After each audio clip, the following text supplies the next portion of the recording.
atong pagpasalamat sa atong COVID vaccine, sa atong mahal na Presidente. And of course, we would like to thank also the Department of Health for giving us this opportunity. This is a very big opportunity, as what I have said. This, at the end of the rainbow, is a pot of gold. And this is the gold that we've been looking for. So, Misamis Oriental, the vaccines are here, and this is for our level 1 hospitals and for our infirmaries.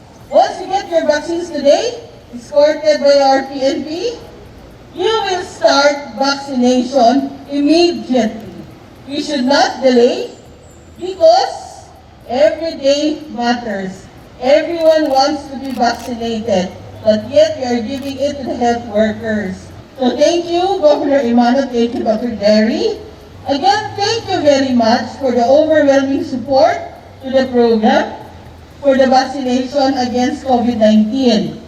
Although we facilitated the availability of vaccine, we should be thankful to the local government of Misamis Oriental and the PHO headed by Dr. Jerry Kalingasan for preparing the community to accept the vaccines. Today, we are slowly actually getting stronger, and this is one way of hopefully be able to be stronger as we would want to be strong versus COVID.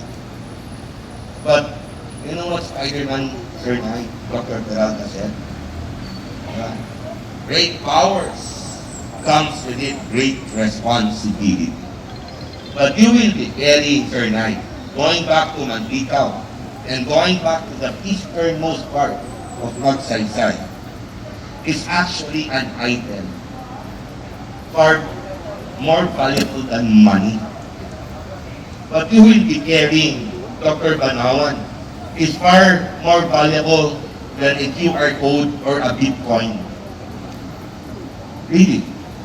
But you will be carrying, actually, Dr. Laba, Dr. Paasa, is a hope and the future of this province. And I hope that you take good care of the item that you will be bringing, because that item will save lives of our people, but more so, it will save lives of people who you are working